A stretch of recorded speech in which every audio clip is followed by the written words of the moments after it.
ಕುಮಾರಸ್ವಾಮಿ ಮಾಡ್ಯಾರಲ್ಲ ಮಾಡಿ, ಯಾರು ತುಡುಗು ಮಾಡ್ಯಾರ ಅವ್ರದ್ದೆಲ್ಲ ಮಾಡ್ರಿ. ಇನ್ನೇನು ಸರ್ಕಾರ ನಿಮ್ದು ಐತಲ್ಲ, ನೀವು 14 ತಿಂಗಳೇನು ಕತ್ತಿ ಕಾಯ್ದಾರ ಏನು ಬೋವಿ ಇದರ ನಿಗಮದಾಗ ಆಗೈತೆ ಅಂತ ಈಗ ಹೇಳ್ತೀರಿ, ತಾಂಡಾ ಅಭಿವೃದ್ಧಿ ನಿಗಮದಾಗ ಆಗೈತೆ ಈಗ ಹೇಳ್ತೀರಿ, ಯಡಿಯೂರಪ್ಪನ ಭ್ರಷ್ಟಾಚಾರ ಬಗ್ಗೆ ಈಗ ಮಾತಾಡಕತ್ತೀರಿ. ಇಷ್ಟು ದಿವಸ 14 ತಿಂಗಳು ಯಾಕೆ ಸುಮ್ಮ ಕೂತ್ರಿ ಸಿದ್ದರಾಮಯ್ಯನವರೇ?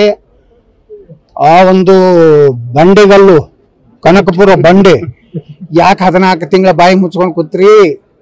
ಅಲ್ಲಿ ಹೋರಾಟ ಮಾಡಕತ್ತಿ. ವಿಜಯೇಂದ್ರ ಒಂದು 8 ಬಂಡಲ್ ಒಯ್ದ್ರೆ ತಕ್ಷಣ ಮಂಜೂರು ಮಾಡೋದು, ಬರೆದು DK ಶಿವಕುಮಾರ್ ಸಹಿ ಮಾಡ್ತಿದ್ದ.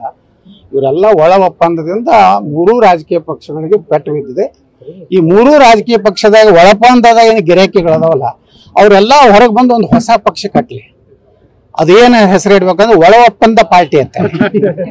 ಉಳಿಕಿದ್ ನಾವು BJP, ಕಾಂಗ್ರೆಸ್, JDS ಎಲ್ಲ ಸುದ್ದ ಆಗ್ತಾವ.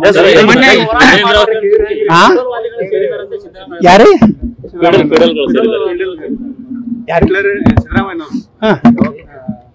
ಎಲ್ಲಿರಿ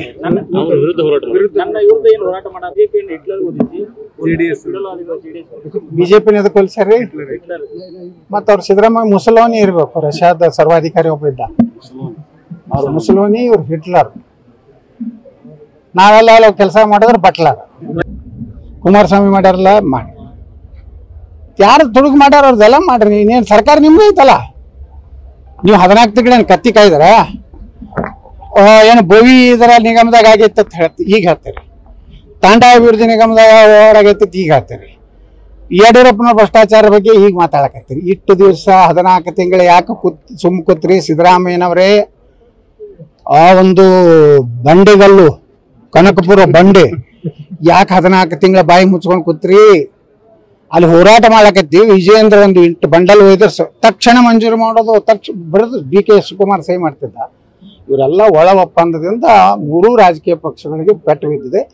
ಈ 3 ರಾಜಕೀಯ ಪಕ್ಷದಾಗ ಒಳಪಂದದಾಗ ಏನು ಗಿರಾಕಿಗಳದಾವಲ್ಲ ಅವರೆಲ್ಲ ಹೊರಗೆ ಬಂದು ಒಂದು ಹೊಸ ಪಕ್ಷ ಕಟ್ಟಲಿ. ಅದೇನು ಹೆಸರು ಇಡ್ಬೇಕಂದ್ರೆ ಒಳ ಒಪ್ಪಂದ ಪಾರ್ಟಿ ಅಂತ. ಉಳಿಕಿದ್ ನಾವು BJP, ಕಾಂಗ್ರೆಸ್, JDS ಎಲ್ಲ ಸುದ್ದ ಆಗ್ತಾವ. ಯಾರು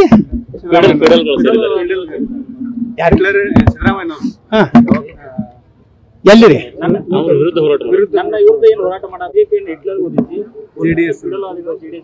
ಬಿಜೆಪಿನ ಎದಕ್ಕೆ ಹೋಲಿಸ್ಯಾರಿ? ಮತ್ತ ಅವ್ರು ಸಿದ್ದರಾಮಯ್ಯ ಮುಸಲ್ಮಾನಿ ಇರ್ಬೇಕು. ರಷ್ಯಾದ ಸರ್ವಾಧಿಕಾರಿ ಒಬ್ಬ ಇದ್ದ, ಅವ್ರು ಮುಸಲ್ಮಾನಿ, ಇವ್ರು ಹಿಟ್ಲರ್. ನಾವೆಲ್ಲ ಕೆಲಸ ಮಾಡಿದ್ರೆ ಬಟ್ಲರ್.